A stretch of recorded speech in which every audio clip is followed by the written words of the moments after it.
الحمد لله رب العالمين والصلاة والسلام على رسوله الأمين وعلى آله وأصحابه أجمعين أما بعد. وعن أبي هريرة رضي الله تعالى عنه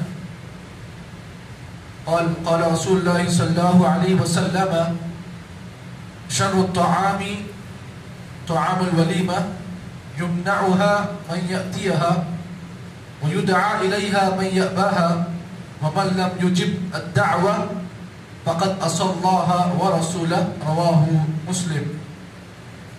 وفي رواية في الصحيحين عن أبي هريرة من قوله بئس الطعام طعام الوليمة يدعى إليها الأغنياء ويترك الفقراء. اللہ کے نبی صلی اللہ علیہ وسلم کی ایک اہم حدیث آپ کے سامنے پڑھی گئی، جیسا کہ بات چل رہی ہے کہ یتیموں اور لڑکیوں کے ساتھ حسن سلوک کرنے کا اسلام نے حکم دیا ہے۔ اس کے سلسلے میں بہت ساری حدیثیں آپ کے سامنے پیش کی گئی۔ آج کے درس میں آپ کے سامنے جس حدیث کو میں نے پڑھا ہے، راوی حدیث حضرت ابو ہریرہ رضی اللہ تعالی عنہ ہے۔ فرماتے ہیں اللہ کے نبی صلی اللہ علیہ وسلم کا ارشاد ہے، آپ نے فرمایا بئس الطعام طعام الولیمہ، سب سے برا کھانا ولیمے کا کھانا ہے۔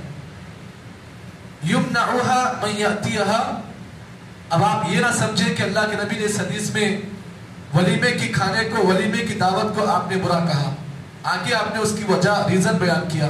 ریزن یہ ہے یمنعها من یأتیها، وہ ولیمے کا کھانا، وہ ولیمے کی دعوت سب سے بری ہے جس میں آدمی ان لوگوں کو بلائے جو آنے سے، دعوت میں آنے سے جو لوگ آگے پیچھے ہوں۔ وَيُدْعَى إِلَيْهَا مَنْ يَأْبَاهَا، اور اپنی دعوت میں ان لوگوں کو نہ بلائے جو آنے کے لیے، دعوت میں شریک ہونے کے لیے جو آپ کے سامنے آ رہے ہیں، میں دعوت میں آؤں گا۔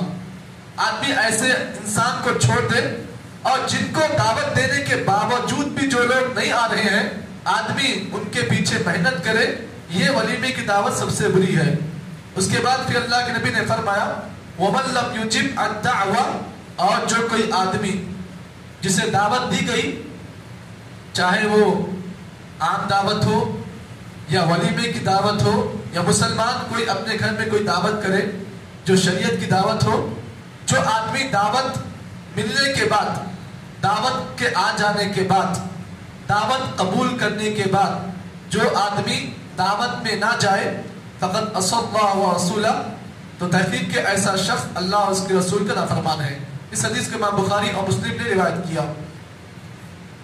اسی معنی کی ایک اور روایت اللہ کے نبی نے بیان کی، آپ نے فرمایا سب سے برا ولیمے کا وہ کھانا ہے جس میں آدمی مالداروں کو دعوت دے اور فقیروں کو آدمی چھوڑ دے۔ یہ دو حدیثیں آپ کے سامنے پڑھی گئی۔ اب ان دونوں حدیثوں میں میرے اور آپ کے لیے جو اہم باتیں ہیں اس کو جان لینا بہت ضروری ہے۔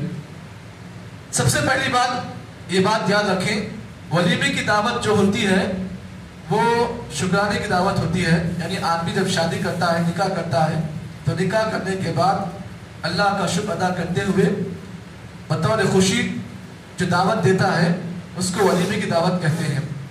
اور ولیمے کی دعوت کرنا، اس کا حکم یہ ہے کہ اگر کوئی آدمی شادی کرنے کے بعد اگر ولیمہ نہیں کرتا ہے یہ غلط بات ہے۔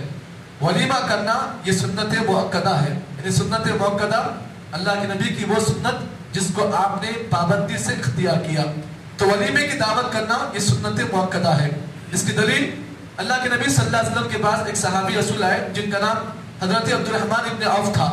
عبد الرحمن ابن عوف نے اللہ کے نبی کے زمانے میں، اللہ کے نبی کی موجودگی میں آپ نے شادی کی۔ دیکھیے اس زمانے میں صحابہ کی شادی کا مسئلہ یہ ہوتا کہ اللہ کے نبی موجود ہیں لیکن آپ کو نہیں معلوم کہ عبد الرحمن ابن عوف کی دعوت ہوئی۔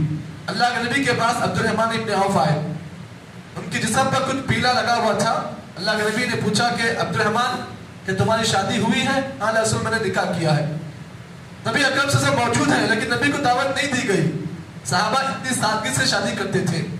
اس کے بعد نبی اکرم صلی اللہ علیہ وسلم نے حضرت عبد الرحمن ابن عوف سے کہا کہ تم نے ولیمہ کیا؟ کہا اللہ رسول ابھی تک نہیں کیا۔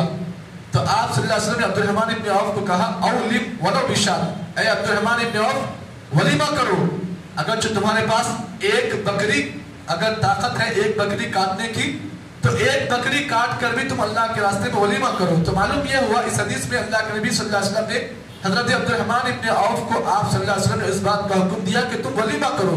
اگرچہ تمہارے پاس ولیمہ کرنے کی طاقت اگر کم ہے تو ایک بکری ذبح کر کر تم ولیمہ کرو. تو معلوم یہ ہوا کہ آدمی کے پاس اگر مالی پوزیشن کمزور ہے تو کم از کم چھوٹے موٹے انداز میں دعوت دے, کم از کم کچھ فقیر کچھ غریب لوگوں کو بلا لے اور ولیمہ کر لے. یہ اللہ کے نبی کی سنت ہے.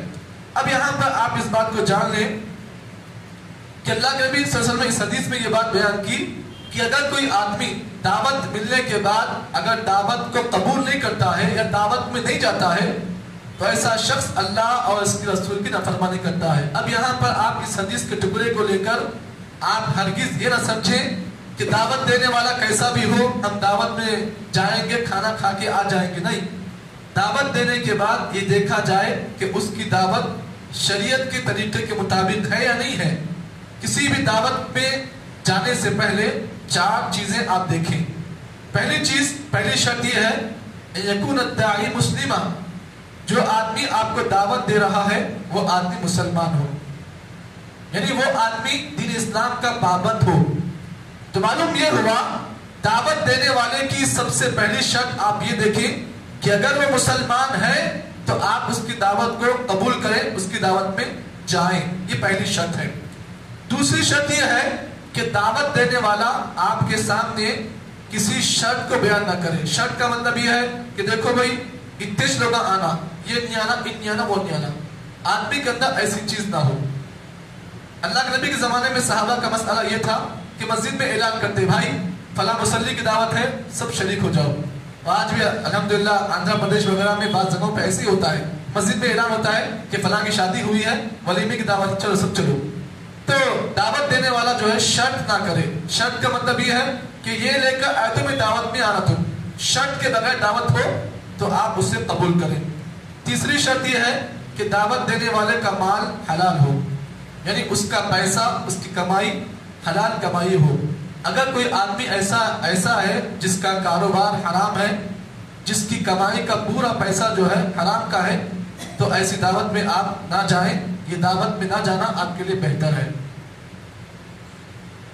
چوتھی چیز یہ ہے کہ دعوت دینے والا اگر آپ کو دعوت دے رہا ہے تو آدمی اس دعوت میں کوئی غلط کام کر رہا ہے, کوئی خلاف شریعت کا کام ہو رہا ہے, چاہے وہ میوزک ہو, چاہے دعوت میں ناچ گانا ہو, چاہے دعوت میں ڈھول تاشا ہو, تو اگر آپ اس دعوت میں جا رہے ہیں تو آپ کے لیے 2 شرطیں ہیں. پہلی شرط یہ ہے کہ آپ دعوت میں جائیں تو اس نیت کے ساتھ جائیں کہ اگر آپ کے سامنے اگر طاقت ہو رہے آپ کے سامنے ہے اور غلط کام ہو رہا ہے تو آپ اس دعوت دینے والے کو روکیں. دیکھو بھائی یہ تم دعوت میں ہم نے تمہیں بلایا ہے, اس دعوت میں تم نے غلط کام کیا ہے, اس سے آپ رک جاؤ. تو آدمی دعوت دینے والے کو اگر کوئی خلاف شریعت کام ہو رہا ہے تو وہاں پر آدمی برائی کو دیکھ کر روکے.